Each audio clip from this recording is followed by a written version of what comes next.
Hello বন্ধুরা, আবারও আজকে একটা ভাইরাল ভিডিও নিয়ে তোমাদের কাছে চলে এসেছি। কালকে একটা ভিডিও করেছিলাম তুলসী গাছে জল দিলে, তুলসী গাছের পাতার সামনে জলের গ্লাস ধরলে তো সেটা জল খাচ্ছে। তো অনেকেই, আমি কালকে ভিডিওটা করেছিলাম তো অনেকেই কমেন্ট করেছে, বলেছে যে দিদি ভাই তো লঙ্কা গাছে ট্রাই করো, লঙ্কা গাছের জল খায়। তো অনেক বন্ধুদের কথা শুনে তো আজকে আমিও সেম জিনিসটা নিয়ে এসেছি লঙ্কা গাছের কাছে। আমিও দেখতে চাই লঙ্কা গাছ সত্যিই কি জল খায় না সম্ভব কখনো, তো সেটাই আমি দেখাচ্ছি।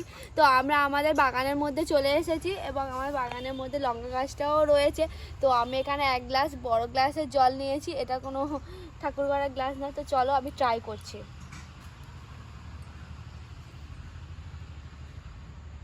দেখো